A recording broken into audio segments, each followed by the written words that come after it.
Assalamualaikum warahmatullahi wabarakatuh. Waalaikumsalam warahmatullahi wabarakatuh. Selamat pagi anak-anak. Baik. Bagaimana kabarnya hari ini? Baik. Alhamdulillah semuanya hadir dalam keadaan sehat. Baik anak-anak, sebelum pada kegiatan pembelajaran hari ini, Ibu akan mengajak kalian berdiskusi mengenai kelas impian.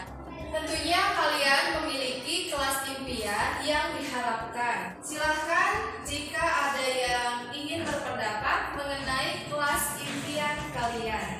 Dipersilahkan. Ya, silahkan Ide. Saya ingin kelas yang rapi dan bersih. Ya, saya ingin kelas yang bersih dan rapi. Silahkan yang lainnya. Ya, kalian kira? Saya ingin teman yang baik. Yang lainnya? Saya Bu. Ya, Resti. Saya ingin kelas yang rapi dan bersih. Iya. Nah, itu kelas impian yang kalian harapkan. Menurut kalian, upaya apa yang dapat dilakukan untuk mewujudkan kelas impian tersebut? Ada yang ingin berpendapat? Saya Bu. Ya, silakan Angga. Menjaga kebersihan kelas Bu. Ya, yang lainnya silakan. Ya, Sela. Iya, betul sekali. Dengan menjaga kebersihan kelas, kemudian adanya tata tertib atau peraturan. Nah, anak-anak, pada hari ini kita akan membuat keyakinan kelas. Apa itu keyakinan kelas? Keyakinan kelas adalah peraturan atau nilai-nilai yang diyakini berdasarkan kesepakatan bersama oleh guru dan semua murid di kelas. Dalam pembuatan keyakinan kelas ini, peraturannya dibuat dalam bentuk kalimat positif. Sebelumnya pada peraturan terdapat kata-kata jangan, tidak boleh, dilarang. Nah, kalau dalam pembuatan keyakinan kelas ini, kata-kata tersebut itu diganti menjadi kalimat-kalimat yang berbentuk positif. Contohnya, jangan berbicara kasar, diganti menjadi kalimat berbicara dengan sopan. Adapun langkah awal yang dapat kita lakukan untuk membuat keyakinan kelas ini dengan saling bercurah pendapat. Bercurah pendapat itu dengan cara menuangkan ide atau gagasan kalian mengenai peraturan atau nilai-nilai yang sekiranya perlu untuk disepakati bersama. Sekarang Ibu akan bagikan sticky note-nya. Nanti silakan kalian tulis ide atau gagasan kalian mengenai peraturan yang akan disepakati bersama.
sopan dalam berperilaku dan santun dalam ucapan. 5. Menjaga kebersihan diri, kelas, dan sekolah. Apakah kalian sepakat? 5 poin ini menjadi keyakinan kelas 5. Sebagai bentuk kesepakatan kita mengenai keyakinan kelas 5, mari kita tanda tangani keyakinan kelas dimulai dari ibu, kemudian diikuti dengan kalian menandatangani keyakinan kelas 5.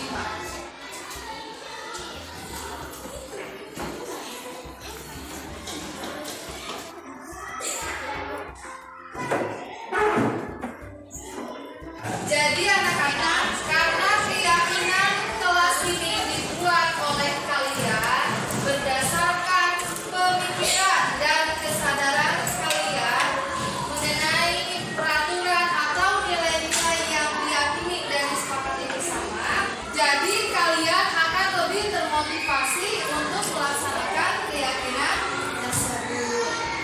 Diharapkan dengan adanya keyakinan kelas ini, kedisiplinan kalian akan meningkat dan tumbuh kesadaran dari diri kalian masing-masing.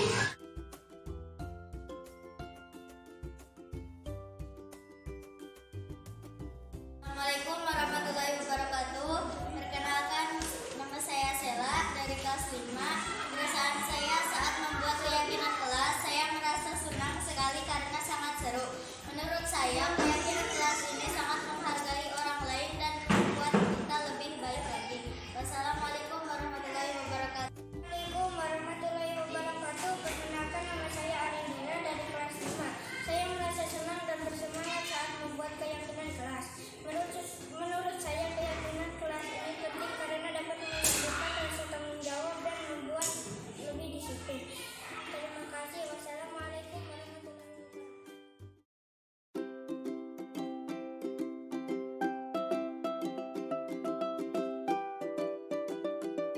Assalamualaikum warahmatullahi wabarakatuh.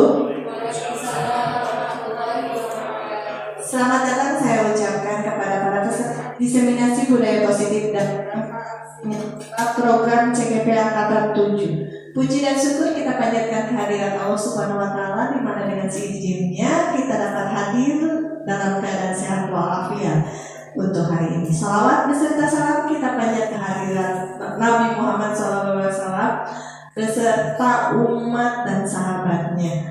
Acara hari ini yaitu yang pertama adalah sambutan dan kedua pemaparan materi oleh Ibu Siti Unaria.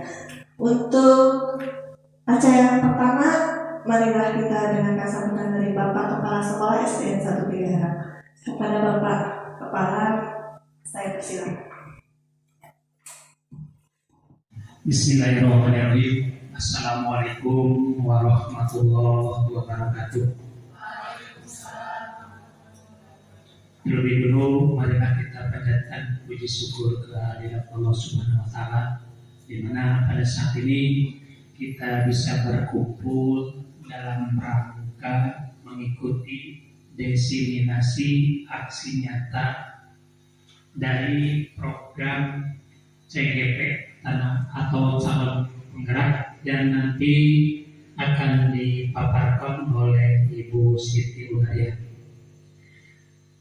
Selanjutnya, rahmat dan salam semoga selamanya tercurah limpahkan kepada junjungan kita Nabi besar Muhammad SAW, para sahabatnya, para keluarga, para sahabat, kemudian para tabi'in, dan kita selaku umatnya senantiasa mendapat syafaatnya. Bapak Ibu guru yang saya hormati, juga Ibu Siti Unaria selaku CGP akan nanti memaparkan diseminasinya. Mudah-mudahan acara ini dapat berjalan dengan baik, kemudian dapat bermanfaat bagi kita semua, terutama bagi Ibu Siti Unaria, juga bagi kita semua. Mudah-mudahan pemaparan nanti kita bisa mendapatkan ilmunya sehingga nanti pun kita bisa seperti Ibu Unaria. Sebab di masa ini atau di zaman sekarang ini memang sedang digalakkan ya, yang namanya guru penggerak. Selanjutnya acara ini dinyatakan saya buka untuk kita semua. Mudah-mudahan acara ini dapat berjalan dengan lancar. Sekian atas nama dari sekolah SD Satu Tiarang. Kekurangan dan kelebihannya mohon maaf. Billahi taufiq wal hidayah. Wassalamualaikum warahmatullahi wabarakatuh. Terima kasih kepada Bapak Kepala SD Satu Tiarang yang telah membuka dan memberikan sambutan untuk acara diseminasi ini. Selanjutnya untuk pemaparan materi saya persilakan kepada Ibu Siti Unaria. Assalamualaikum warahmatullahi wabarakatuh. Terima kasih kepada pembawa acara yang telah mempersilakan waktunya. Yang saya hormati Bapak Kepala Sekolah beserta rekan-rekan Dewan Guru yang saya hormati, saya ucapkan terima kasih banyak atas waktunya sudah dapat menyempatkan diri untuk hadir dalam acara diseminasi budaya positif calon guru penggerak angkatan 7. Ini merupakan salah satu tugas aksi nyata modul 1.4 mengenai budaya positif. Tentunya budaya positif ini sudah sering kita laksanakan, itu di sekolah maupun di kelas.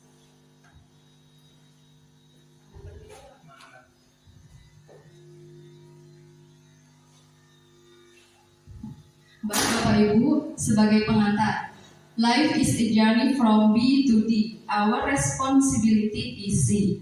Hidup adalah perjalanan dari B ke D. B itu adalah birth, to itu adalah D. Ya, jadi perjalanannya itu dari kita lahir sampai dengan kita meninggal. Tapi tanggung jawab kita itu adalah C. Apa itu C? C adalah choice, pilihan. Jadi apa yang kita pilih itu merupakan suatu tanggung jawab. Karena ketika lahir sampai meninggal itu bukan tanggung jawab kita, tapi yang menjadi tanggung jawab kita adalah sebuah pilihan yang kita ambil. Contohnya sekarang kita sebagai guru ya Bapak dan Ibu, tentunya ada tanggung jawab yang harus dipenuhi, yaitu utamanya dalam membimbing, mengarahkan siswa untuk selalu berada dalam jalan yang benar, baik itu dalam perilaku, ucapan, maupun dalam proses pembelajaran. Perkenalkan, saya Siti Unaria, calon guru penggerak angkatan 7. Dalam pendidikan calon guru penggerak, saya difasilitatori oleh Ibu Dr. Anda Siti Aisyah MPD. Beliau seorang pengawas, kemudian saya didampingi oleh pengajar praktik, yaitu oleh Bapak Yayan Nurzaman SPD. Beliau mengajar di SDN 4 Kertasari, Ciamis. Selamat datang Bapak dan Ibu guru hebat. Mari kita belajar bersama, berkolaborasi dan saling mendukung demi mewujudkan disiplin positif di sekolah tercinta kita. Saya di sini masih tahap belajar, pengalaman saya pun masih jauh dari Bapak dan Ibu guru. Jadi mohon saling mengoreksi ya Pak, kami ada kesalahan. Yang akan dibahas dalam konsep utama modul budaya positif yaitu ada perubahan paradigma belajar, kemudian disiplin positif, motivasi perilaku manusia, kebutuhan dasar manusia, posisi kontrol restitusi, keyakinan kelas, dan segitiga restitusi. Dari beberapa yang akan dibahas ini, apakah ada kata-kata yang baru Ibu dan Bapak guru kenal? Disiplin positif dan segitiga restitusi. Ya, disiplin positif, segitiga restitusi. Sama ya Bapak Ibu, saya juga ketika mengikuti calon guru penggerak, ketika mempelajari modul 1.4 ada kata-kata yang baru yaitu disiplin positif dan segitiga restitusi. Nanti yang akan kita bahas bersama-sama. Budaya positif. Apa itu budaya positif? Menurut Bapak dan Ibu, apa itu budaya positif? Lawan dari budaya negatif. lawan dari budaya negatif menurut Bapak? Bapak kepala sekolah, budaya positif Pak? Mungkin kebiasaan-kebiasaan yang harus dilaksanakan, terutama yang dimulai dari guru, kemudian diterapkan kepada siswa yang berkaitan dengan masalah karakter. Mungkin itu. Ya, terima kasih Bapak. Benar sekali, mohon tepuk tangannya Bapak dan Ibu guru. Jawabannya tepat ya. Jadi budaya positif itu adalah suatu pembiasaan yang bernilai positif. Ya, budaya positif ya pasti nilainya positif. Di dalamnya mengandung sejumlah kegiatan yang mampu menumbuhkan karakter murid yang tadi sudah Bapak Kepala Sekolah kita sebutkan hubungannya dengan karakter murid. Budaya positif perlu dibangun dalam suatu lingkungan sekolah, dapat dimulai dari lingkungan kelas.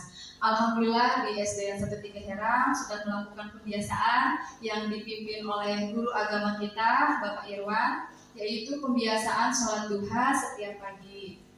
Itu merupakan salah satu pembiasaan yang sangat baik untuk menumbuhkan karakter murid. Kemudian kita juga sering melakukannya di kelas, Bapak dan Ibu guru sebelum memulai pembelajaran. Tentunya anak-anak selalu berdoa terlebih dahulu. Kemudian sebelum pulang, anak-anak juga berdoa. Itu merupakan salah satu pembiasaan yang positif. Nah, Bapak dan Ibu, pada pendidikan calon guru penggerak itu saya sedang berada di modul 1 ya, sekarang di modul 1 akhir. Di modul 1 itu ada modul 1.1, modul 1.2, modul 1.3 dan modul 1.4. Untuk modul 1.1 itu kemarin membahas tentang filosofis pendidikan Ki Hajar Dewantara. Kemudian pada modul 1.2 membahas tentang nilai dan peran guru penggerak, dan modul 1.3 membahas mengenai visi. Kemarin belajar mengenai pembuatan visi sekolah. Mudah-mudahan nanti ke depannya kita bersama-sama membuat visi sekolah yang nanti tujuan akhirnya kepada profil pelajar Pancasila. Dan yang terakhir yang sekarang itu adalah mengenai budaya positif. Apa hubungannya? Ya, menurut Ki Hajar Dewantara, pendidikan bertujuan untuk menuntun segala kekuatan kodrat yang ada pada anak agar mereka mencapai keselamatan dan kebahagiaan yang setinggi-tingginya, baik sebagai manusia maupun sebagai anggota masyarakat.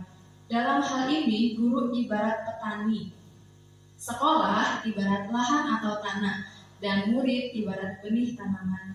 Petani hanya dapat menuntun tumbuhnya benih tanaman dan merawatnya dengan sepenuh hati. Dengan demikian, pendidikan haruslah berpihak pada murid sesuai dengan bakat, minat, dan potensi anak. Jadi menurut Ki Hajar Dewantara itu, tugas guru adalah sebagai among.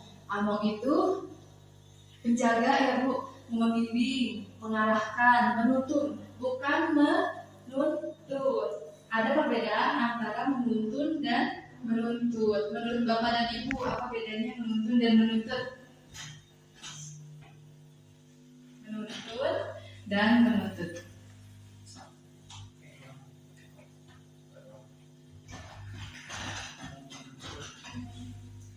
Kalau menuntun itu berarti mengarahkan. Kalau menuntut pastinya ada apa Pak? Sesuatu yang bisa. Iya, adanya apa? Dipaksakan, adanya paksaan. Menuntut bisa sesuatu ya. Kalau menuntun mah mengarahkan sesuai dengan bakat, minat, dan potensinya. Itu tugas kita ya Bapak dan Ibu guru, harus bisa mengarahkan. Berdasarkan pemikiran Ki Hajar Dewantara, maka seorang guru harus mampu memahami dan menjalankan berbagai nilai dan peran agar dapat menuntun tumbuh kembang murid sesuai dengan kodratnya melalui pembelajaran yang berpihak pada murid. Saya percaya Bapak dan Ibu guru sudah mengajar yang berpihak pada murid, ya, menyesuaikan dengan kebutuhan dan minatnya masing-masing. Oleh karena itu, untuk mewujudkan tujuan tersebut, seorang guru harus mempunyai visi. Visi merupakan tujuan masa depan seseorang. Di dalam visi terdapat pikiran atau gambaran masa depan yang ingin dicapai oleh seseorang atau organisasi. Visi merupakan penentu arah dan pedoman bagi kita dalam menjalankan aktivitas sehari-hari. Setelah disusunnya visi, maka kita harus berusaha secara maksimal untuk mewujudkan visi tersebut. Visi akan terwujud jika dimulai dengan terbentuknya budaya positif di sekolah. Makanya budaya positif ini sangat perlu ditanamkan, diterapkan di sekolah. Sehingga saya ada tugas untuk berbagi pengalaman dan ilmu yang sudah saya dapatkan mengenai budaya positif.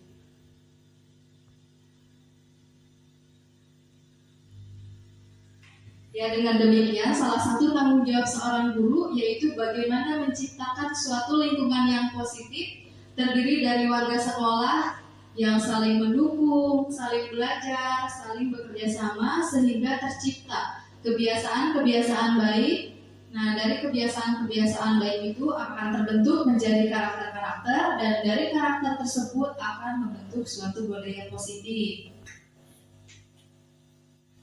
Selanjutnya adalah pembelajaran dengan paradigma baru. Pembelajaran dengan paradigma baru dirancang berdasarkan prinsip pembelajaran yang terdiferensiasi, sehingga setiap siswa belajar sesuai dengan kebutuhan dari tahap perkembangannya untuk mewujudkan profil pelajar Pancasila. Jadi di sini dalam budaya positif itu ada paradigma baru, di mana pembelajaran itu harus dapat memenuhi kebutuhan siswa, ya Bapak dan Ibu. Terdiferensiasi itu jadi sesuai dengan kebutuhan siswa, di mana nantinya pada akhirnya tujuan pendidikan kita itu dapat mewujudkan siswa yang memiliki profil pelajar Pancasila. Bapak dan Ibu sering mendengar ya sekarang mengenai profil pelajar Pancasila. Nah, di sini ada 6 dimensi Bapak dan Ibu profil pelajar Pancasila. Ada beriman bertakwa kepada Tuhan Yang Maha Esa dan berakhlak mulia, berkebinekaan global, bergotong royong, kreatif, bernalar kritis, dan mandiri. Jadi diharapkan anak-anak didik kita itu memiliki nilai karakter dari 6 dimensi ini. Nah, ada kegiatan pemantik Bapak dan Ibu. Anda dan teman Anda akan melakukan kegiatan cobalah buka. Sudah berpasangan ya Bapak dan Ibu? Jadi berpasangan, yang satu tugasnya itu A, yang satu B. Nah, untuk A itu tugasnya adalah mengepalkan salah satu tangan, di mana dalam tangan tersebut silakan Bapak bayangkan atau Ibu bayangkan bahwa Anda sedang menyimpan sesuatu yang sangat berharga bagi kehidupan Anda. Boleh itu rahasia, boleh itu uang. Pokoknya apa saja, anggap itu sangat berharga bagi kehidupan Bapak. Itu tugas A. Sekarang tugas B-nya, silakan Bapak atau Ibu dengan sekuat tenaga, ya, dengan berbagai cara meminta temannya untuk membuka kepalan tangannya. Boleh dirayu, boleh dibujuk, dicarekan, mangga, kemudian merayu atau tawisan najis, mangga. Sang buka angkat kuabe dipasihan misalkan 5.000. Jadi siapa yang mau jadi A, siapa yang mau menjadi B. Ayo.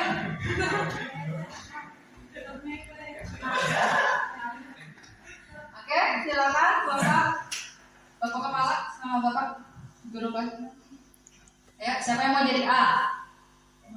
Pemantri A. Bapak B. Pemantri.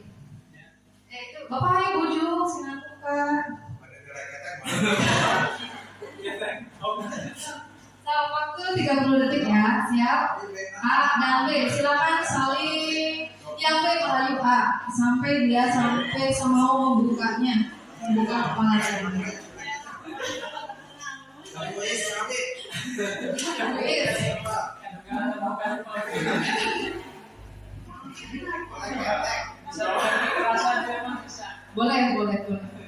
Boleh membujuk, mengancam, menghardik, memarahi, mengkritik, boleh dengan sebagai cara yang baik.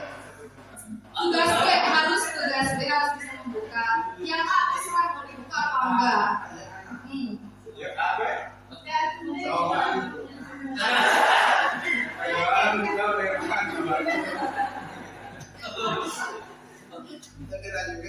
Oh, dibuka-buka. Ada yang berhasil buka?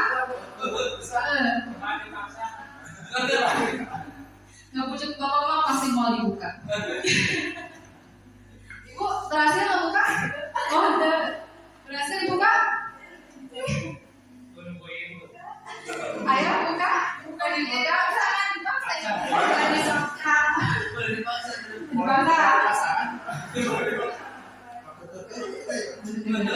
Sudah waktunya habis. Baik, di sini ada yang berhasil membuka temannya, yang A? Tidak. Sekarang kita tukar tugas. Tadi yang B menjadi A, yang A menjadi B. Biar sama-sama merasakan. Ya, siap? 3, 2, 1, mulai. Silakan, belum tugas B. Pasti ada hasil.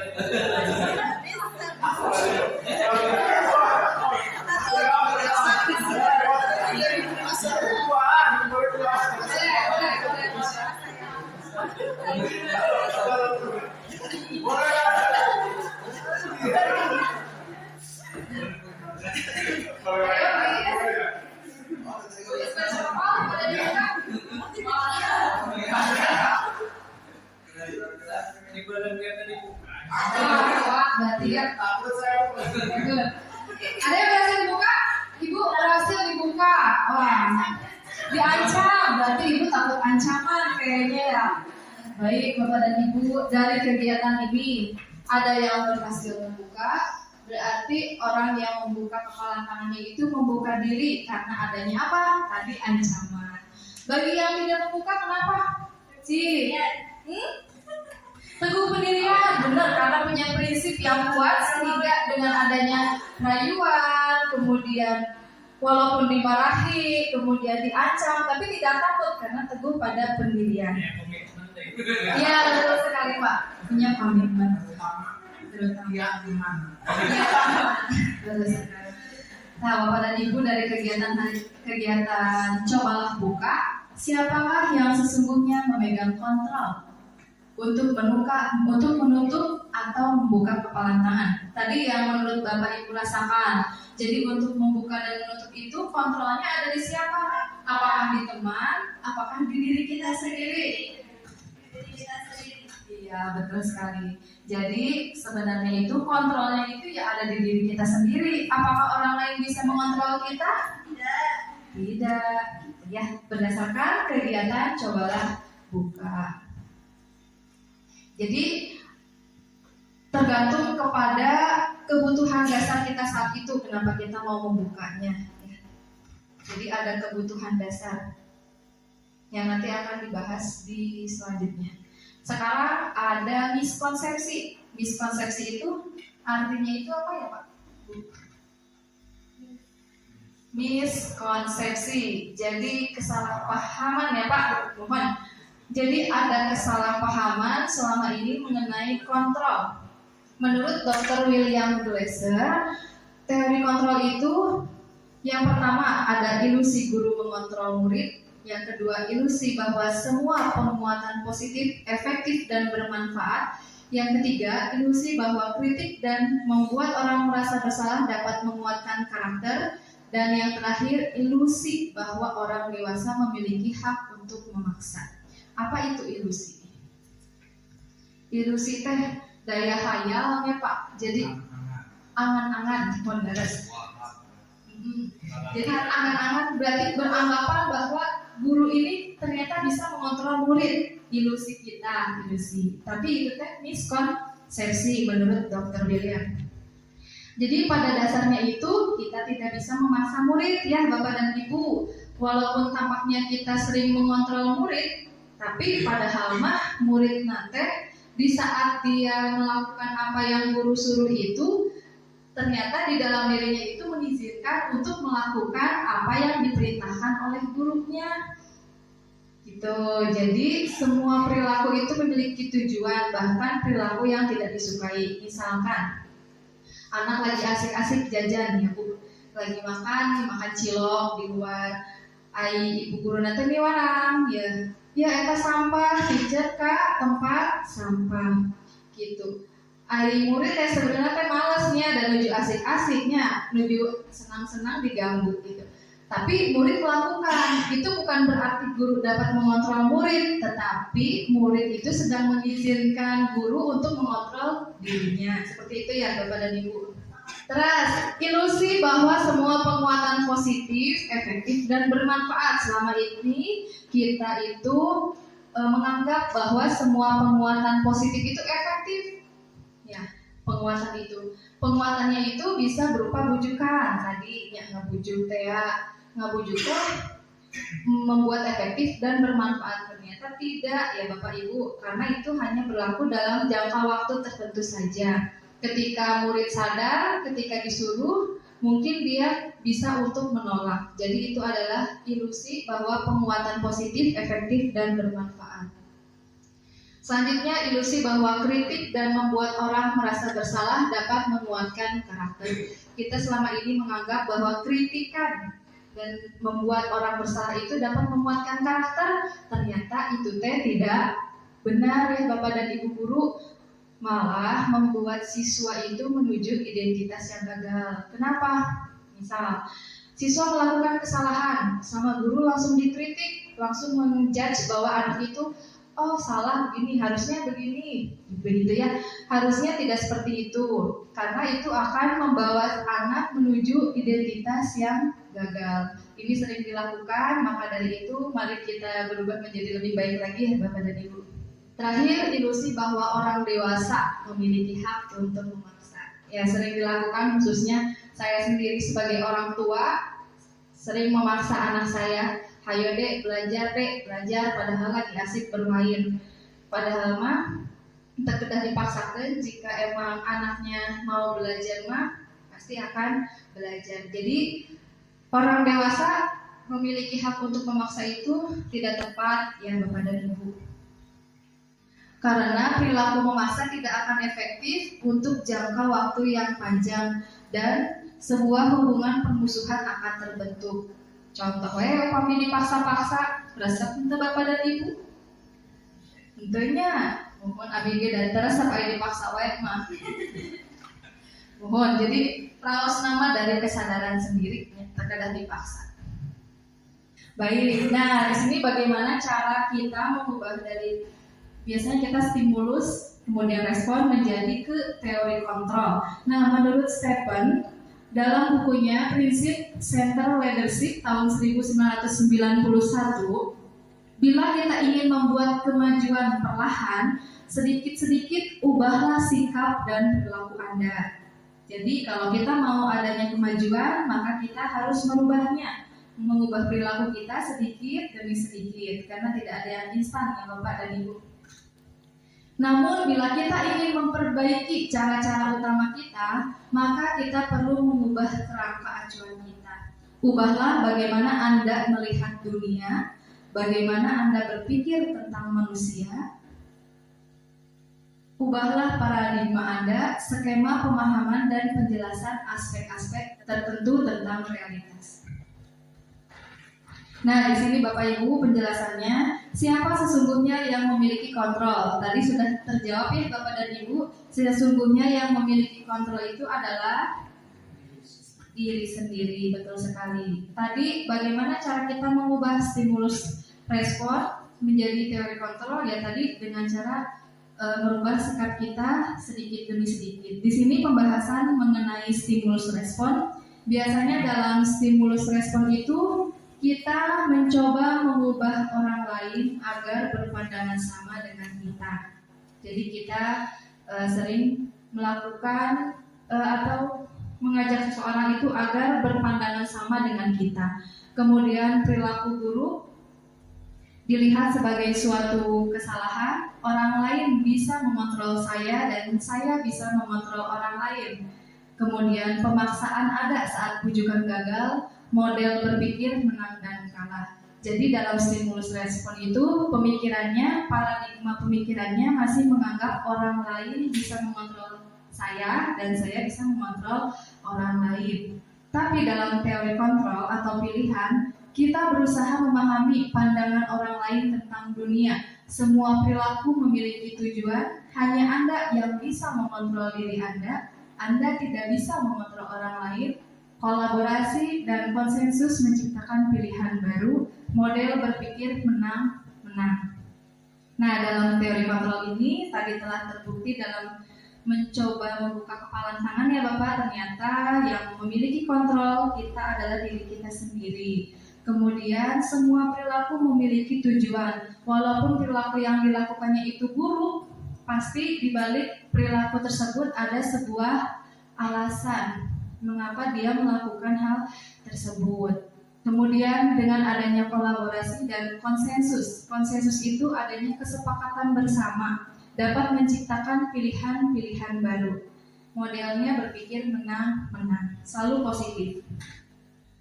Nah, di sini ada disiplin positif. Apa itu disiplin, Bapak, Ibu?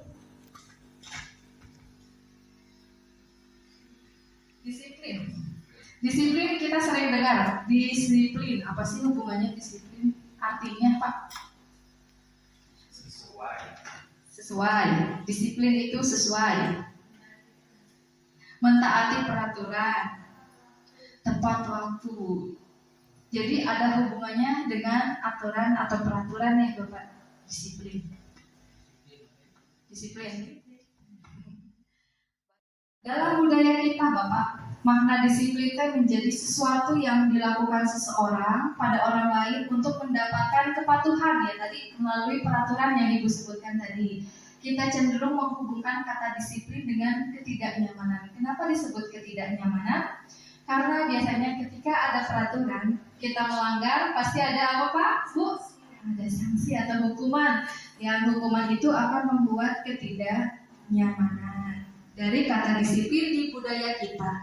Tapi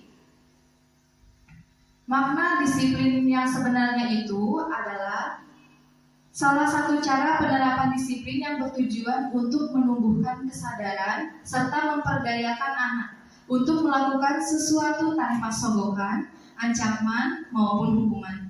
Jadi makna sebenarnya disiplin positif itu Pak, Bu, jadi intinya kita itu harus dapat menumbuhkan kesadaran. Kesadaran tentunya dari dalam diri. Jadi dengan adanya kesadaran, anak maupun diri kita sendiri itu untuk melakukan sesuatu itu tanpa harus adanya rayuan, paksaan, mohon seperti itu.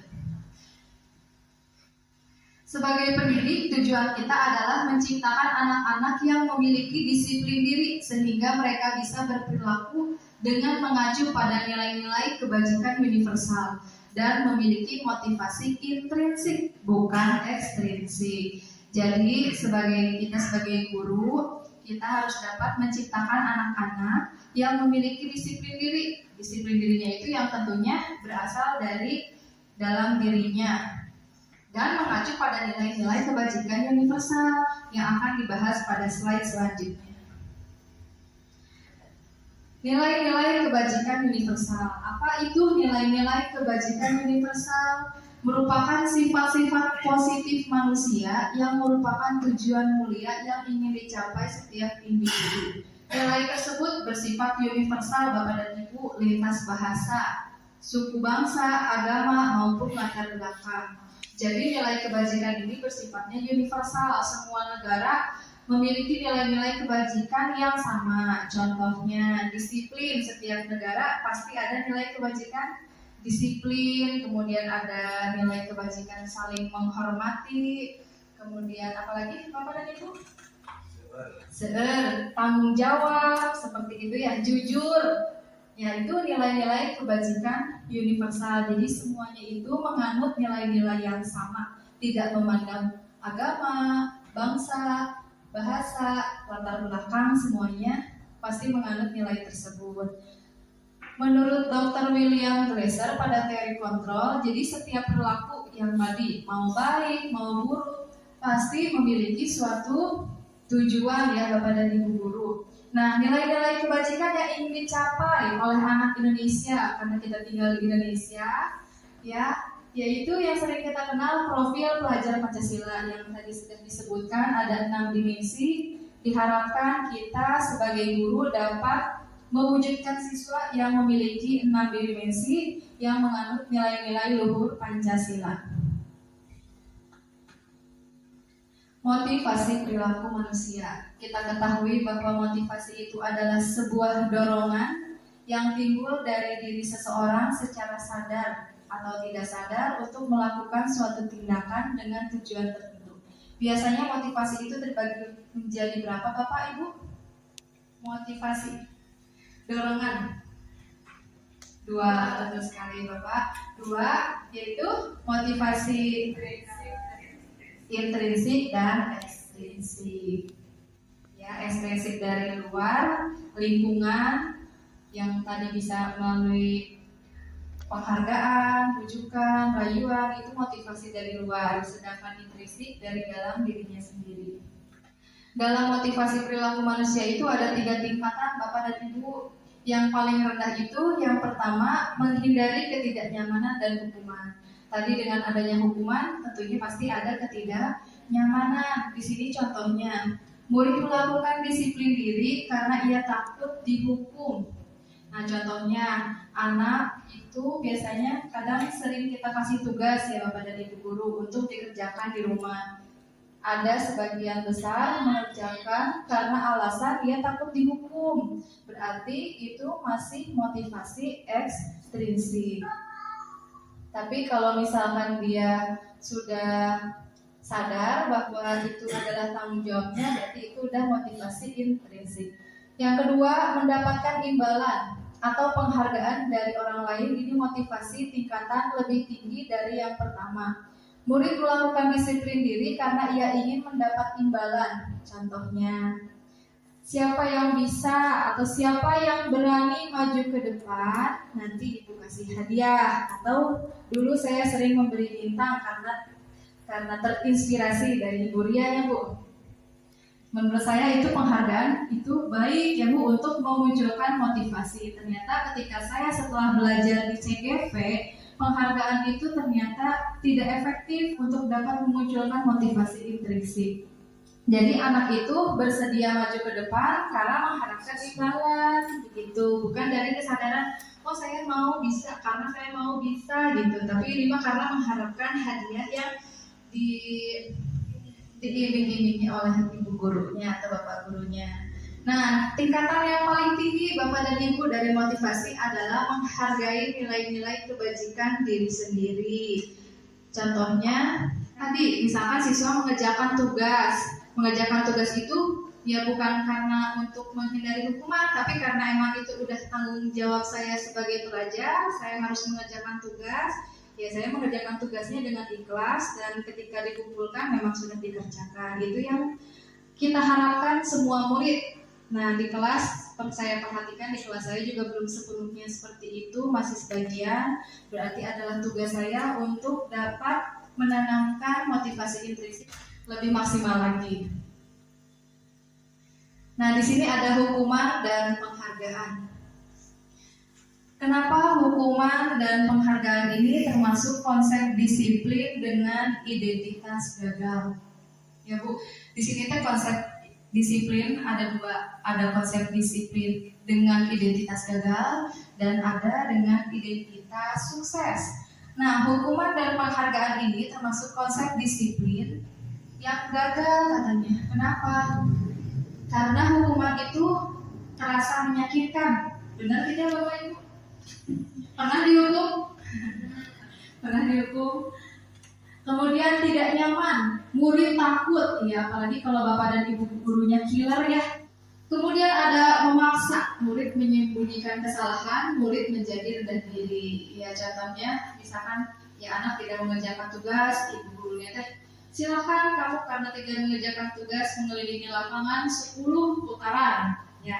Atau bending katanya zaman Abi waktu sekolah, gitunya. Ayah masih dulu mah bendingnya Pak, tapi semakin kesini itu tidak boleh bending gitu ya, harus yang lebih bermanfaat untuk anak. Kemudian penghargaan, ternyata penghargaan termasuk identitas gagal karena tidak efektif. Kenapa tidak efektifnya? Karena sifatnya hanya sementara. Sementaranya itu jadi hanya ketika ada imbalan bapak dan ibu anak-anak itu. Kemudian merusak hubungan, merusak hubungannya karena iri. Biasanya anu pinter mah sok dedeuyeun nya, dapet segala bintang atanapi penghargaan. Aya anu teu tiasa, anu tiasa, aduh abi mah kumaha. Jadi aya timbul rasa iri, mematikan kreativitas. Kalau mematikan kreativitas kumaha Bapak Ibu? Iya betul sekali, tidak mau berkembang Bu. Jadi ya ada penghargaan atau ibarat lah abi matos sakit baik gitunya. Jadi mematikan kreativitas. Menghukum dengan sistem ranking. Jadi ranking itu juga identitas gagal karena kenapa? Karena biasanya suka bandingkan antara anak yang satu dengan anak yang lain, sehingga ini dianggap sebagai identitas gagal. Kemudian merampas hak menghargai dirinya. Jadi kalau merampas itu jadi memaksakan diri untuk mendapat sebuah penghargaan. Untuk konsep identitas suksesnya, di sini ada konsekuensi. Bapak sering dengar kan tentang konsekuensi, Bapak dan Ibu? Konsekuensi biasanya seperti apa kalau konsekuensi? Patuh. Konsekuensi. Biasanya kalau misalkan konsekuensi itu tadinya ada kesepakatan Pak. Ya, misal sahur Bapak teh sok anu atos tiasa istirahat, misalnya anu atos mah tiasa istirahat, di mana anu teu tiasa teh misalkan di dalam pelajaran matematika ya Pak. Dan matematika teh sok paling sulit cenah. Nah, teu acan rengse, Pak Abi mah istirahat kumatunya Pak. Sahur murang kali teh. Sahur Bapak teh. Tadi kan pas aya kesepakatan yang sudah selesai boleh istirahat, yang belum wayahna kedah kumaha, kedah di rengsekeun ka eta termasukna konsekuensi. Jadi ada sebab, ada akibat. Tapi ini penguatannya cuma jangka pendek, Bapak Ibu. Konsekuensi teh walaupun sudah identitas sukses, tapi masih jangka pendek. Kemudian perlu monitoring berkelanjutan. Jadi harus dipantau terus oleh Bapak dan Ibu guru. Kemudian masih ada stimulus respon, murid menghormati peraturan, kehilangan waktu untuk merenungi kesalahan. Benten dengan restitusi.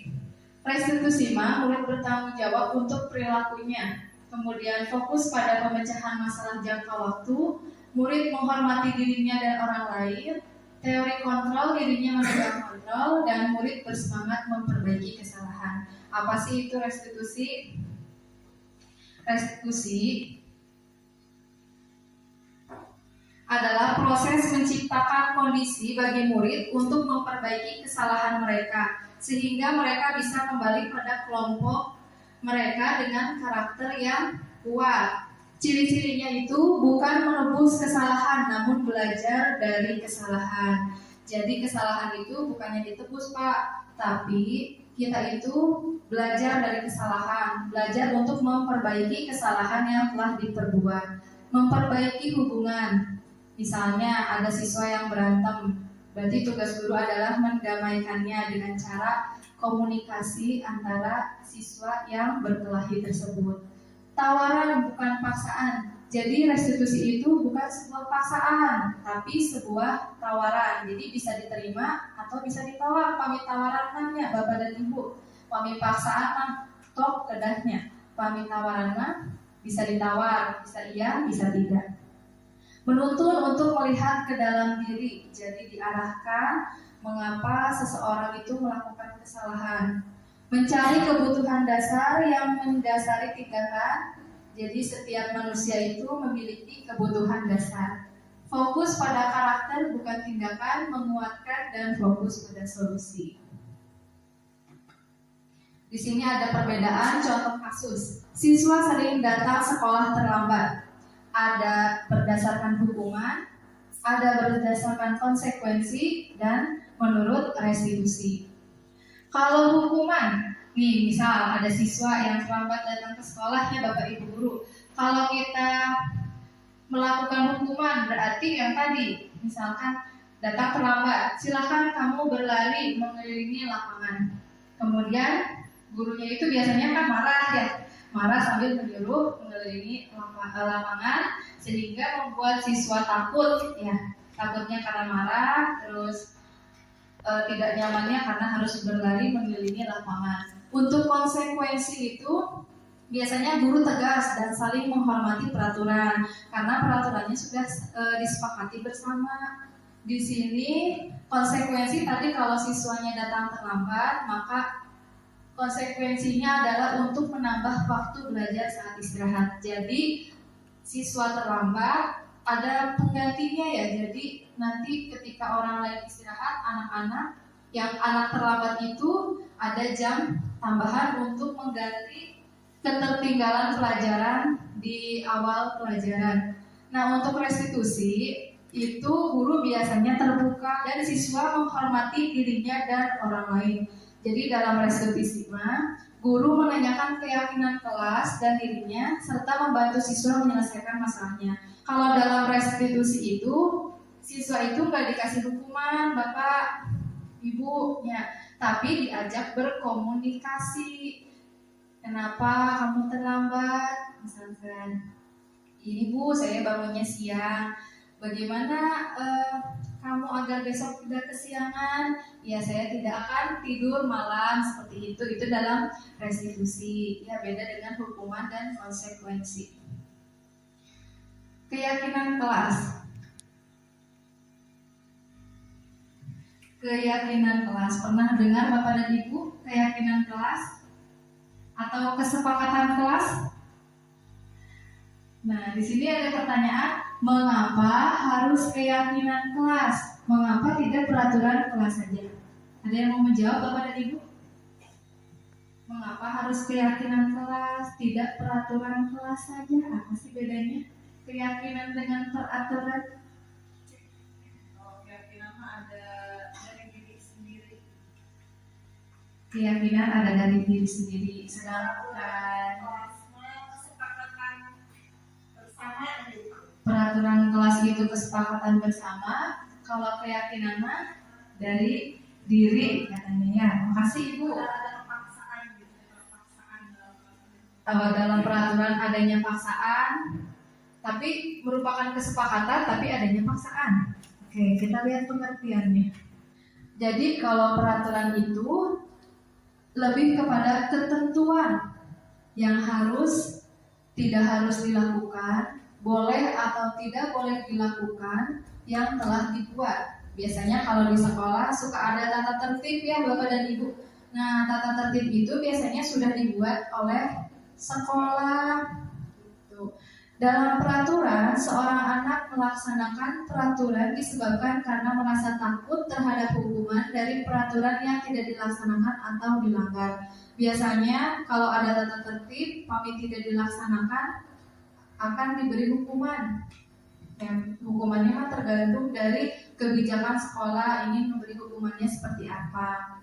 Tapi itu peraturan itu dibuat tanpa adanya komunikasi dengan peserta didik, langsung dibuat oleh pihak sekolah. Sedangkan keyakinan kelas itu merupakan nilai-nilai kebajikan yang telah disepakati oleh guru dan siswa secara sadar tanpa pengaruh dari luar, sehingga siswa lebih tergerak dan bersemangat untuk menjalankan keyakinannya daripada hanya sekedar mengikuti serangkaian peraturan tertulis tanpa makna. Jadi bedanya dengan keyakinan kelas itu, kalau keyakinan kelas itu dibuat atau dibentuk berdasarkan kesepakatan antara guru dan murid. Jadi adanya komunikasi dulu Pak, baru dibentuk. Benten sarang peraturan yang sudah langsung anak harus mengikuti. Kalau tidak mengikuti, itu akan ada hukuman. Jadi keyakinan kelas kan karena tadi dibuatnya bersama-sama antara guru dengan siswa, adanya kesepakatan, disepakati bersama, kemudian kesepakatan itu muncul dari diri anak, sehingga nantinya diharapkan dapat meningkatkan kedisiplinan murid yang muncul dari dalam dirinya. Nah, di sini berawal dari peraturan kelas. Jadi tentunya di kelas ada peraturan seperti tadi datang tepat waktu, kemudian melaksanakan piket dan lain sebagainya dari peraturan kelas. Kemudian ada keyakinan kelas di mana nilai-nilai yang diyakininya itu disepakati bersama dan dilaksanakan. Dengan melaksanakan keyakinan kelas, nanti akan tercipta lingkungan positif. Karena kan keyakinannya itu kan bernilai positif ya Bapak dan Ibu, sehingga akan menciptakan lingkungan yang positif pula. Dan jika lingkungannya itu positif, mulai pokoknya mah dari semua warga sekolahnya, pasti tentu akan tercipta budaya positif. Nah, untuk pembentukan keyakinan kelas tersebut, biasanya keyakinan kelas itu bersifat lebih abstrak daripada peraturan yang lebih rinci dan konkret. Kan kalau dalam peraturan itu biasanya tertulisnya itu lebih nyata, konkret, datang tepat waktu. Nah, kalau dalam keyakinan kelasnya itu biasanya kalau datang tepat waktu itu hubungannya dengan disiplin. Jadi kalau keyakinan kelasnya lebih abstrak, disiplin. Nah, kalau misalkan dalam peraturan datang tepat waktu, seperti itu. Nah, keyakinan kelas berupa pernyataan universal yang tadi disiplin, tanggung jawab, kemudian jujur. Kemudian pernyataan keyakinan kelas senantiasa dibuat dalam bentuk positif. Contohnya seperti ini. Biasanya kalau dalam peraturan jangan menyontek. Nah, bisa diganti dengan kata jujur. Karena jujur mewakili jangan menyontek. Jadi kalimatnya itu harus positif. Atau misalnya jangan berlari-larian di koridor. Bisa diganti. Jadi pokoknya kata jangan, tidak diganti oleh positif. Berjalanlah di koridor seperti itu. Tadinya jangan berlari-lari, tapi diganti dengan berjalanlah di koridor, misalkan seperti itu. Keyakinan kelas sebenarnya tidak terlalu banyak, ya. Katanya itu dalam kemarin pembelajaran keyakinan kelas cukup maksimal 7 poin saja, Bapak dan Ibu, jangan terlalu banyak karena kalau banyak mungkin boro-boro budak guru nagih hilap gitunya aiseun teuing mah, jadi cekap 4 sampai 7 nilai kan bersifat umum. Contoh disiplin datang tepat waktu, kemudian berpakaian itu termasuk disiplin ya Bapak dan Ibu, berpakaian sesuai dengan hari ya. Menjalankan tugas banyak kan disiplin gitu. Jadi cukup kata disiplin keyakinan kelasnya.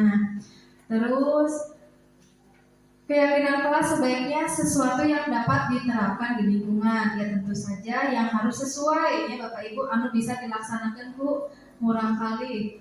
Terus semua warga kelas hendaknya ikut berkontribusi dalam pembuatan keyakinan kelas lewat kegiatan curah pendapat. Jadi pembuatan keyakinan kelas itu anak-anak semuanya ikut membuat, ikut bercurah pendapat, mengungkapkan pendapatnya untuk dijadikan keyakinan kelas. Kemudian bersedia meninjau kembali keyakinan kelas dari waktu ke waktu. Jadi misalkan hari ini pembuatan keyakinan kelas, besoknya hilata atau kayak gitu Bapak dan Ibu ya. Tapi terus berkelanjutan ya. Terus dipantau apakah nanti keyakinan kelasnya ada yang mau dirubah atau mau ditambah, silahkan ya ditinjau kembali. Nah, di sini saya kemarin telah melaksanakan tugas, ada juga tugas membuat keyakinan kelas. Mangga Bu Bapak dan Ibu disimak video pembentukan keyakinan kelas yang sudah saya laksanakan di kelas 5.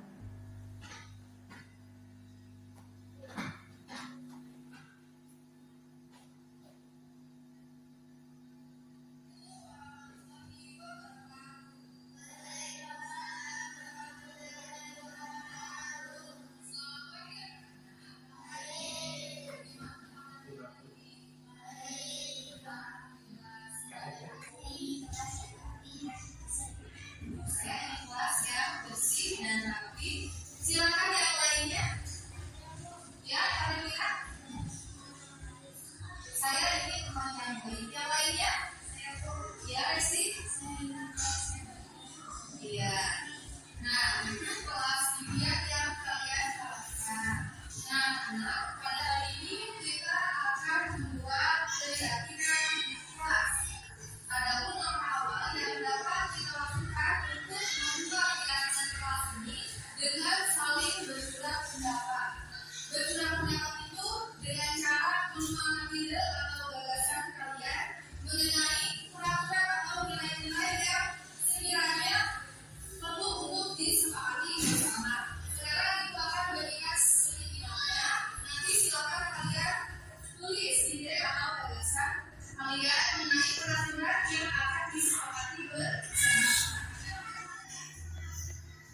kalau saya ingin masuk jam 8. Aman kan? Jam 10. Jadi ini kegiatan ketika siswa sedang menuangkan pendapatnya, ditulis di stiker. Sudah kalian tuangkan di dalam gagasan kalian? Sudah. Baik, sekarang silakan kalian kerjakan di dalam gagasan kalian di papan sudah pendapat. Silakan mulai dari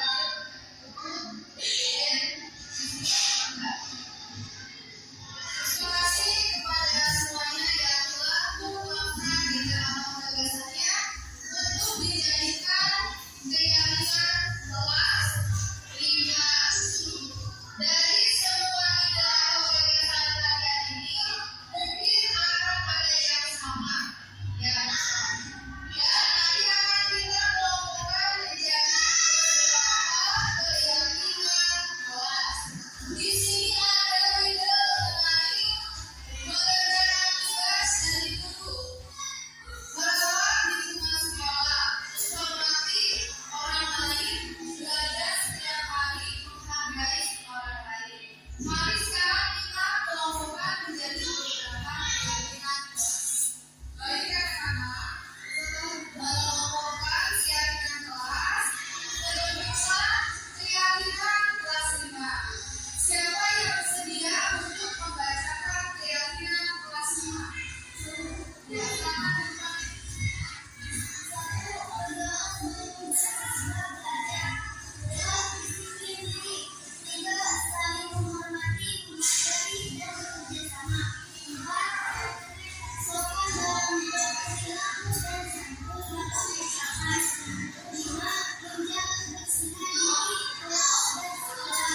Apakah kalian sepakat?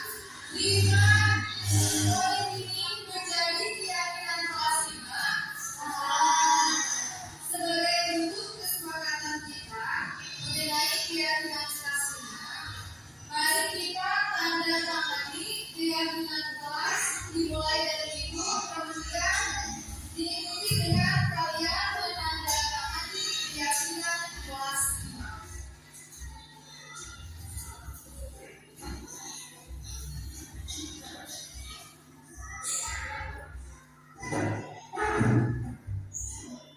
Jadi anak-anak, karena keyakinan kelas ini dibuat oleh kalian berdasarkan pemikiran dan kesadaran kalian mengenai peraturan atau nilai-nilai yang diyakini dan seperti sama.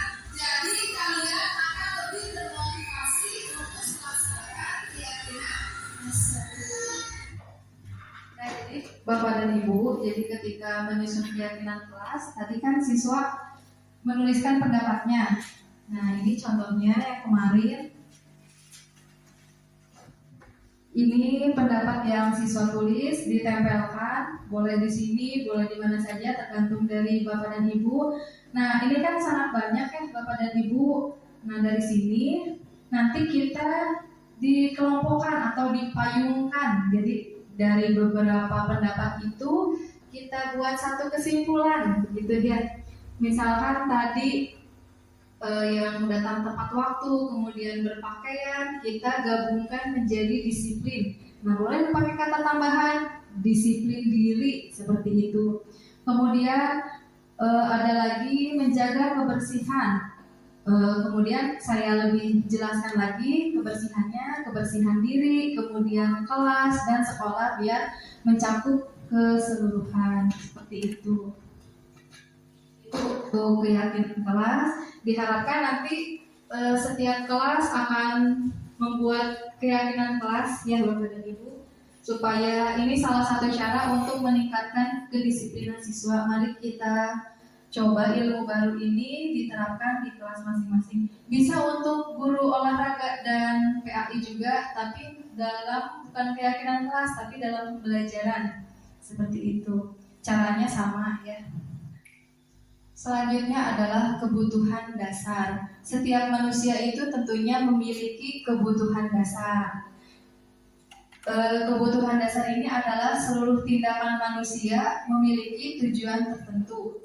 Nah, di sini Bapak dan Ibu, kebutuhan dasar manusia itu ada 5. Ya, Bapak Ibu, survival. Survival itu artinya adalah bertahan hidup. Biasanya dengan bertahan hidup itu kita harus mempunyai life skill. Kemudian ada belonging, tanda hati warna merah. Berarti kita itu ada kebutuhan untuk diterima. Benar tidak Bapak dan Ibu?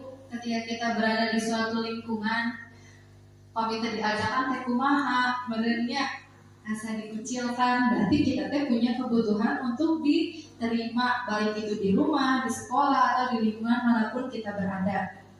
Kemudian yang gambar bintang itu adalah power, adalah kebutuhan penguasaan, atau tentunya kadang kemampuan kita ingin diakui, katanya seperti itu. Untuk anak, misalkan anak itu penguasaannya kurang, berarti hoyong di papatahan ku guruna.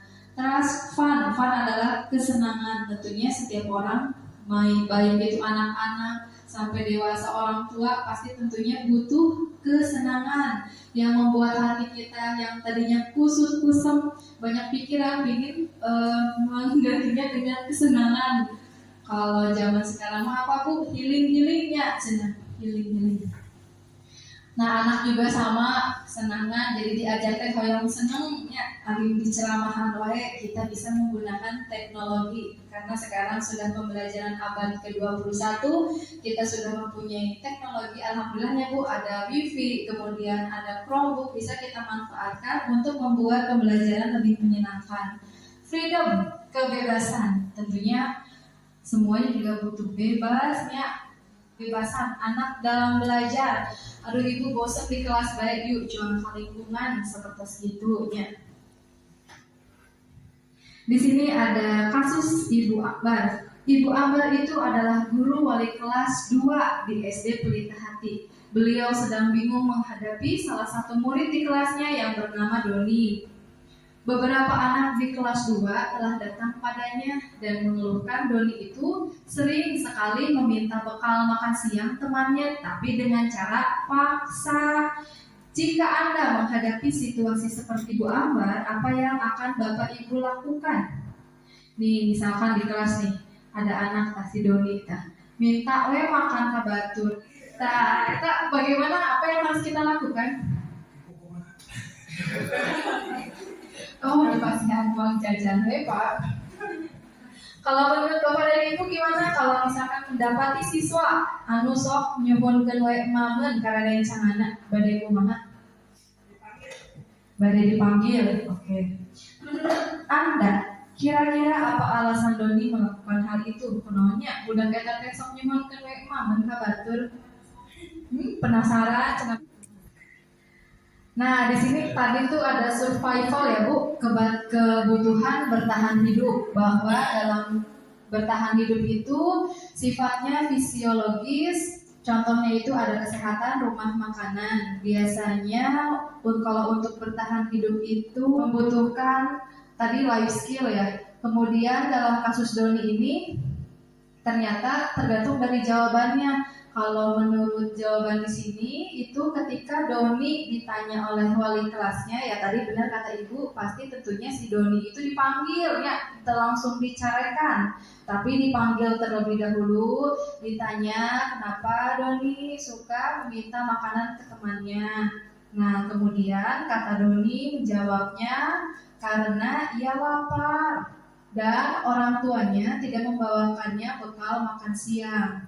Nah, jadi alasan Doni sok minta makanan ke temannya itu karena yang pertama dia lapar, yang kedua kalau orang tua anak-anak lain mah membekali anaknya dengan makanan, tapi orang tua Doni mah tidak, sehingga ya benar tadi ya mungkin penasaran dengan makanan orang lain, terus dia lapar, jadi dia meminta paksa. Hal ini kebutuhan Doni yang tidak terpenuhi adalah kebutuhan survival atau bertahan hidup. Jadi itu kebutuhan dasarnya yang belum terpenuhi. Berarti kita selaku orang tua harus lebih perhatian mungkinnya kepada anak kita. Nah, yang kedua kasih sayang dan rasa diterima. Tadi kebutuhan untuk diterima, tentunya setiap orang itu butuh untuk disayangi dan diterima. meliputi kebutuhan akan hubungan dan koneksi sosial. Nah, sekalinya Bu, pami kurang diterima, disayangi oleh semua orang, tentu kita dimanapun berada pasti nyaman ya Bapak Ibu.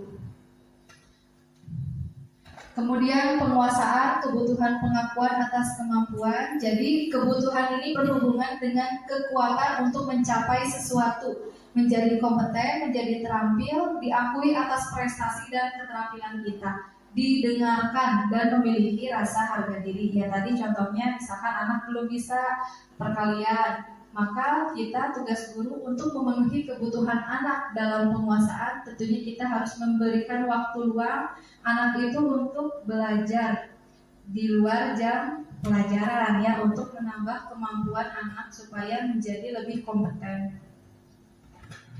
Yang keempat, kebebasan. Bebas itu kebutuhan akan pilihan. Ya, pilihan untuk anak-anak berkebutuhan kebebasan yang tinggi menginginkan pilihan. Mereka perlu banyak bergerak, suka mencoba-coba, tidak terlalu terpengaruh orang lain, dan senang mencoba hal baru dan menarik.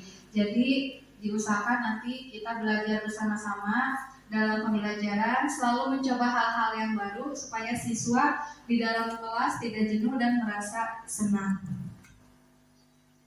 Terakhir, kesenangan. Ya tadi kesenangan hubungannya dengan bermain, tertawa untuk anak-anak. Nah, di sini bayangkan hidup tanpa kenikmatan apapun, betapa menyedihkannya ya Bapak dan Ibu. Iya. Berarti kita harus selalu bersyukur. Nah, di sini ada video lagi, mari kita menonton. Ini dari Ibu Diah Samsianti Rajasa MSC.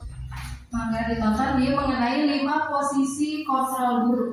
5 posisi kontrol dalam restitusi adalah proses perjalanan seorang pendidik agar dapat mengenali dirinya. 5 posisi kontrol itu adalah 1. Posisi penghukum. 2. Posisi pembuat merasa bersalah. 3. Posisi teman. 4. Posisi pemantau atau monitor. Dan 5. Posisi manajer. Untuk lebih memahami kelima posisi tersebut, mari kita saksikan kasus Naren yang terlambat hadir 20 menit di sekolah dan melihat bagaimana kelima posisi kontrol dalam menghadapi masalah tersebut.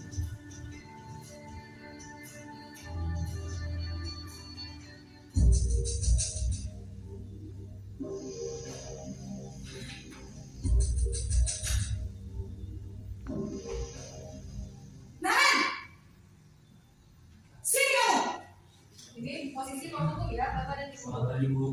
Selalu terlambat. Kamu deh, pasti terlambat. Maaf Bu, saya Apa? Apa coba? Alasan kamu apa lagi? eh, Kapan sih kamu tidak terlambat? Naren!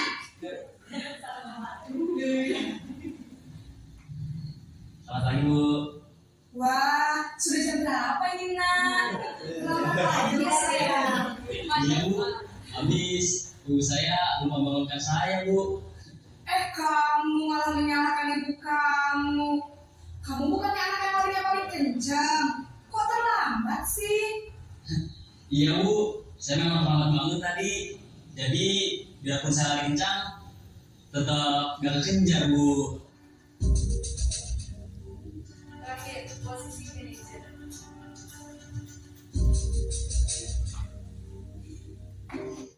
Posisi manajer adalah posisi kontrol yang disarankan untuk membimbing murid memiliki sikap disiplin yang positif, yaitu murid yang mandiri, bertanggung jawab, dan dapat memecahkan masalah. Tujuan dari posisi ini adalah agar murid dapat berefleksi atas tindakannya. Guru akan dengan tulus memberikan pertanyaan-pertanyaan bermakna, sehingga membuat murid dapat belajar dari kesalahannya dan mencari sebuah solusi untuk menyelesaikannya.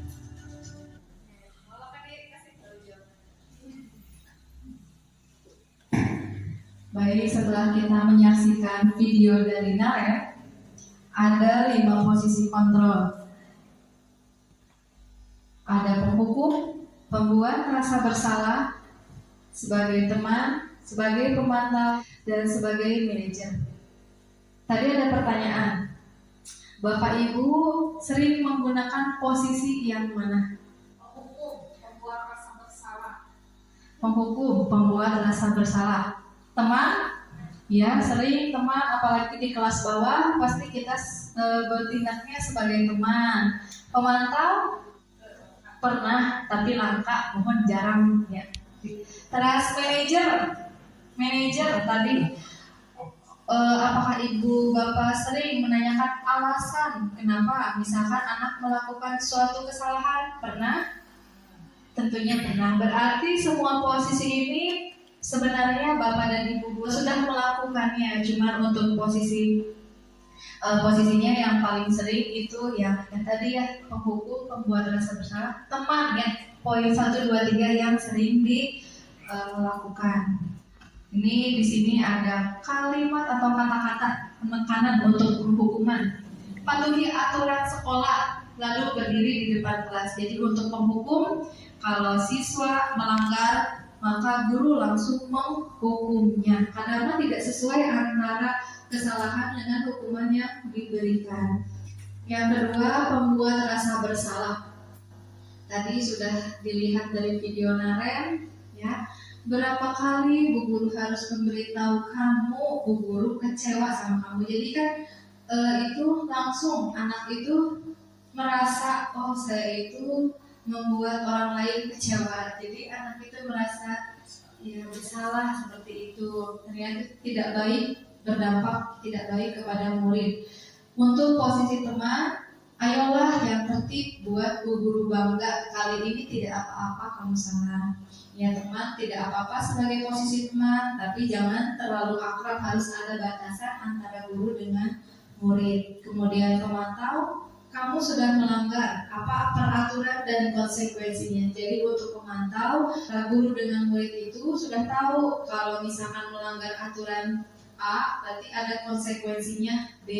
Jadi antara guru dan murid sudah sama-sama tahu. Jadi tugas guru hanya memantau, dan ketika siswa melakukan kesalahan maka konsekuensi apa yang diberikan itu sudah diketahui oleh semuanya. Yang terakhir, manajer, apakah kamu tahu kesalahannya? Kira-kira bagaimana kamu memperbaiki kesalahan ini? Kenapa misalkan kamu tidak mengerjakan PR? Oh saya ini bu semalam habis mengaji jadi lupa, seperti itu. Itu sudah termasuk posisi sebagai manajer. Nah di sini restitusi, kembali lagi tadi restitusi adalah proses menciptakan kondisi bagi murid untuk memperbaiki kesalahan mereka. Jadi dengan adanya restitusi, siswa yang bersalah itu tidak langsung dihakimi, oh kamu itu salah. Tidak seperti itu kalau restitusi mah Bapak Ibu. Jadi dalam restitusi mah, jadi anak itu diajar, diarahkan. Kamu melakukan kesalahan apa, kemudian bagaimana cara memperbaikinya supaya ia dapat kembali pada kelompok dengan karakter yang lebih kuat. Karakter yang lebih kuat tentunya karakter yang positif. Nah hubungannya ada dengan segitiga restitusi. Untuk melaksanakan restitusi ada segitiga restitusi, di mana segitiga restitusi itu merupakan tahapan tindakan yang dilakukan guru untuk membawa siswa menaati kesepakatan kelas yang telah ditetapkan dan mengakui secara sadar dan terbuka ketika melakukan kesalahan, serta merasakan kenyamanan ketika sudah berperilaku jujur. Jadi ada segitiga restitusi di mana ada beberapa tahapan yang akan dilakukan agar terciptanya restitusi antara murid dengan guru. Berikut tabel segitiga restitusi. Yang pertama itu dari yang paling bawah Bapak dan Ibu guru, menstabilkan identitas. Tahapan yang pertama itu menstabilkan identitas. Jadi ketika siswa melakukan kesalahan, jadi anak itu ditanya atau dibilang begini, setiap orang pasti pernah melakukan kesalahan. Jadi langsung, oh anjirita bapak itu, tapi ditenangkan dia, menstabilkan itu, ia tidak apa-apa karena setiap manusia itu pasti melakukan kesalahan. Kemudian kamu bukan satu-satunya yang pernah melakukan ini, semua orang juga terkadang pernah melakukan hal yang sama. Jadi diredam dulu, gitu ya, Bapak Ibu, distabilkan adalah identitasnya. Kemudian yang kedua, validasi kebutuhan. Tadi kebutuhan itu kan ada 5. yang survival, kemudian diterima penguasaan, kemudian kesenangan dan kebebasan, itu pasti tidak bisa diingkari ya, semua pasti memiliki kebutuhan yang itu. Jadi ditanyakan kebutuhan apa yang tidak terpenuhi oleh siswa karena melakukan kesalahan itu, dengan cara kamu tentu punya alasan mengapa melakukan itu. Pasti tadi contohnya Doni anu minta makan ke teman-temannya. Doni itu kan punya alasan kenal minta makanan. Tadi alasannya karena dia lapar. Berarti kebutuhan yang tidak terpenuhi adalah survival. Adakah cara yang lebih efektif untuk mendapatkan apa yang kamu butuhkan? Bisa saja anaknya menjawab, iya Bu, saya nanti akan berbicara ke mama saya. Ma, teman-teman saya di sekolah selalu dikasih bekal makanan gitu. Gimana kalau saya juga dikasih bekal misalkan gitu ya. Terus yang terakhir adalah menanyakan keyakinan. Sebelumnya tentunya di kelasnya sudah membuat keyakinan kelas yang telah tadi dipaparkan cara membuat keyakinan kelasnya. Di kelasnya sudah ada beberapa keyakinan kelas yang harus mereka yakini. Mungkin pada saat itu dia hilaf, jadi keyakinannya tidak dilaksanakan. Nilai-nilai apa yang telah kita sepakati? Kamu ingin menjadi orang seperti apa?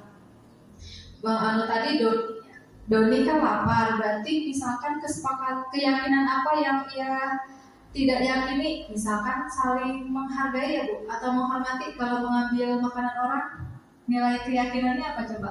Kalau misalkan mengambil makanan orang lain, nilai kebajikannya apa? Menghargai ya Bapak Ibu. Berarti nilai apa yang telah kita sepakati? Misalkan ya dia melanggar anu saling menghargai gitu. Kemudian apa kamu ingin menjadi orang yang seperti apa? Saya ingin orang yang lebih baik lagi. Jadi dengan tidak anak itu harus bisa menjawab, saya tidak akan melakukan perbuatan itu lagi. Ya, sebisa mungkin anak itu berbicara seperti itu tapi dari dirinya sendiri. Itu yang diharapkan dari segitiga restitusi. Selama ini kita menggunakan hukuman, penghargaan, ternyata ada yang lebih baik, yaitu menggunakan segitiga restitusi. Nah, berikut ini contoh penerapan segitiga restitusi yang telah saya laksanakan di kelas 5. Ini ceritanya itu anaknya ketika sedang pembelajaran tetapi makan di kelasnya. Begitu sering kita temui ya, kadang lagi belajar tapi nyemil makanan. Nah, ini ceritanya itu dalam program segitiga restitusi. Waalaikumsalam. Silakan Mas Guru. Ide tahu kenapa pada di sini? Karena saya makan makanan di kelas dan pelajaran berlangsung. Ya, sebenarnya makan itu adalah kebutuhan dasar kita sebagai manusia. Ibu kalau lapar pasti akan makan. Itu sangat manusiawi. Punya alasan mengapa melakukan hal tersebut. Ya Bu, saya sering makan. Memangnya tadi pagi Ide tidak sarapan? Ya Bu, karena kalau saya sarapan terlebih dahulu, saya akan terlambat tiba di sekolah.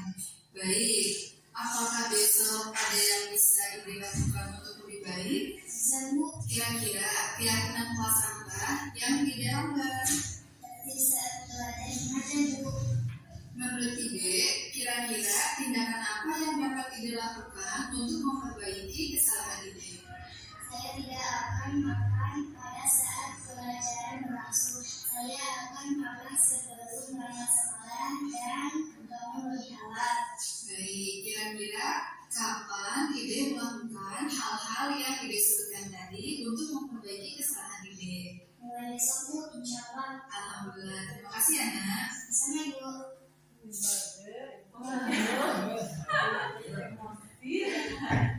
Baik, itu Bapak Ibu contoh penerapan segitiga restitusi. Saya juga masih belajar dalam contoh penerapannya. Tapi semoga nanti ke depannya kita semua bisa melaksanakan segitiga restitusi untuk mendisiplinkan siswa untuk menjadi pribadi dengan karakter yang kuat. Kesimpulannya, dalam menerapkan program disiplin positif, hendaknya guru memiliki standar kepribadian, profesional, dan sosial yang baik. di mana guru mampu berefleksi pada posisi kontrolnya. Saat ini bagaimana perjalanan dirinya sebagai seorang among atau posisi manajer yang menuntun murid-murid menjadi insan yang mandiri, merdeka, dan bertanggung jawab. Jadi tugas kita sebagai guru sangat berat ya Bapak Ibu, menuntun, membimbing, mengarahkan siswa untuk menjadi seseorang yang memiliki karakter yang kuat. Tentunya yang ada di Indonesia yang diharapkan adalah tadi yang profil pelajar Pancasila. Diharapkan tujuan pendidikan kita ini ke depannya bisa mewujudkan siswa-siswa yang memiliki profil pelajar Pancasila.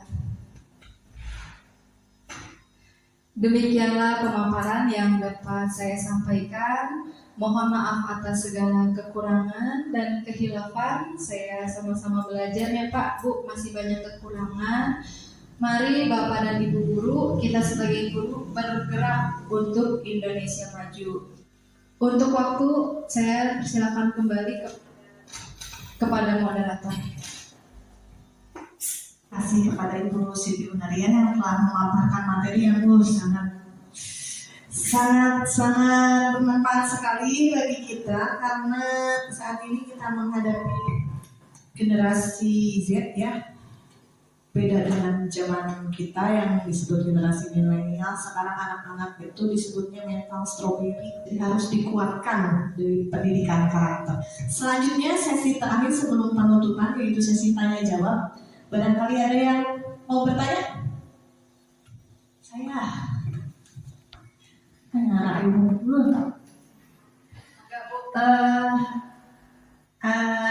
Ibu gini ya, bagaimana cara menghindari pemberian hukuman atau yang kita sering sebut punishment ya kepada siswa, di mana pemberian hukuman itu sudah menjadi kebiasaan dalam dunia pendidikan sejak dulu. Greget gini ya Bu, saya berat, saya kena kumaha gitu.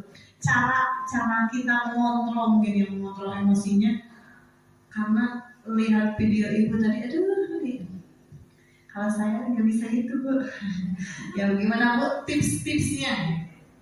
Baik Ibu, terima kasih atas pertanyaannya. Sebelum saya jawab, apakah ada Bapak dan Ibu guru yang ingin berpendapat? Bagaimana cara kita untuk menghindari hukuman atau punishment yang sudah lama kita temui ya Bu, kadang kita lakukan. Silakan Bapak dan Ibu dulu, ada yang mau berpendapat? Arif menawi ya mah bagi karena balik dari karena karakter masing-masing. Namun ayeuna aya penjelasan tentang pemaparan di Ibu karena itu orang biasa upami memang gaduh sikap seperti itu nyawayana dari rem ada di salin-salin pada mau biasa sekaligus demi program di CGP Ayeuna memang seperti itulah pembelajaran atau pemberian sikap atau cara yang memberikan contoh kepada siswa itu harus seperti itu.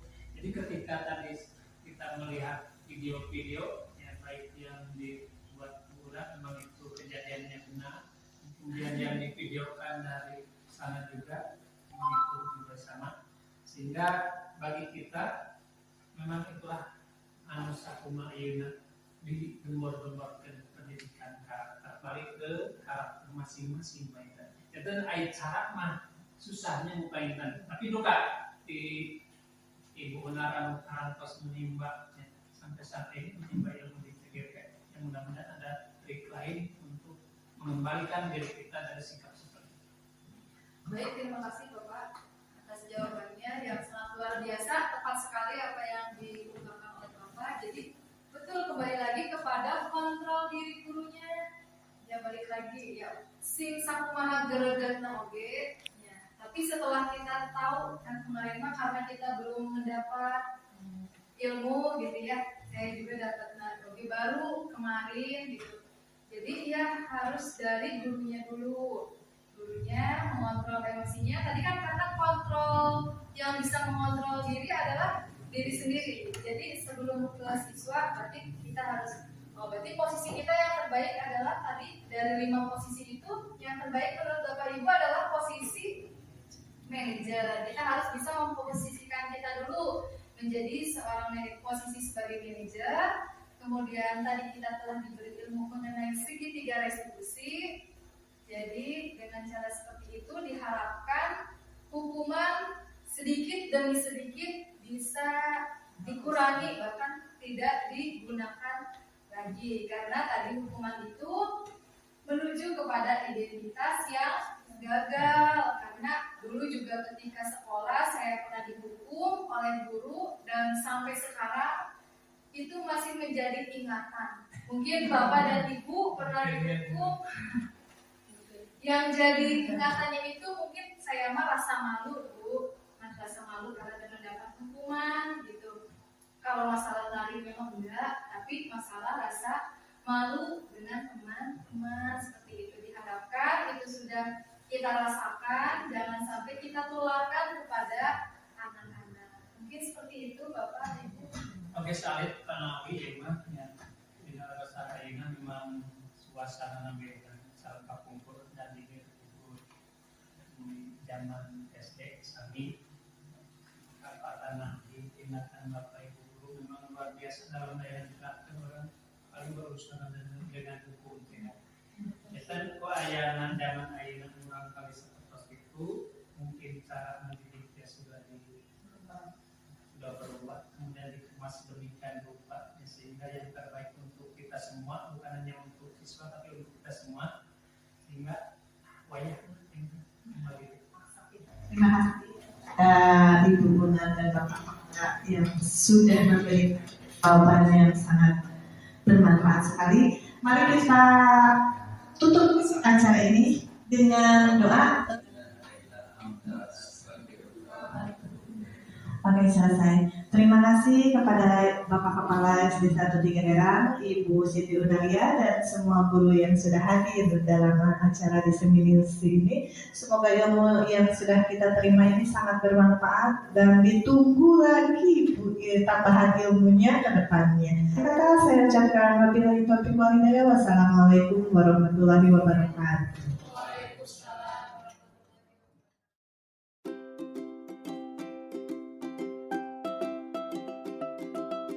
Assalamualaikum warahmatullahi wabarakatuh. Saya Ria Pibriani, rekan guru Ibu Siti Unaria, CGP Angkatan 7 dari Kabupaten Ciamis. Untuk refleksi kegiatan hari ini, materi budaya positif dalam pemaparan diseminasi Ibu Siti Unaria hari ini sangat bermanfaat, terutama bagi saya sendiri dalam menambah wawasan sebagai guru. Merubah paradigma saya dalam mendidik karakter siswa yang awalnya bila akan melakukan tindakan salah akan ada akibatnya, atau bahasa lainnya berani berbuat, berani menerima akibatnya. Sekarang dikembangkan lagi menjadi kontrol sikap dalam berbuat untuk menumbuhkan kesadaran terhadap konsekuensi. Program diseminasi ini benar-benar bernilai positif, terutama dalam merubah cara mendisiplinkan siswa yang mana menjadi PR besar bagi guru setelah masa pandemi COVID-19 kemarin.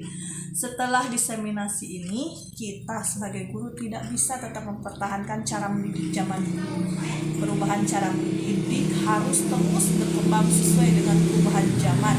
Dan saya rasa penerapan budaya positif sangat sesuai untuk mendidik siswa generasi saat ini, yaitu yang sering disebut generasi Z atau sering juga disebut generasi dengan mental strawberry. Terima kasih. Wassalamualaikum warahmatullahi wabarakatuh.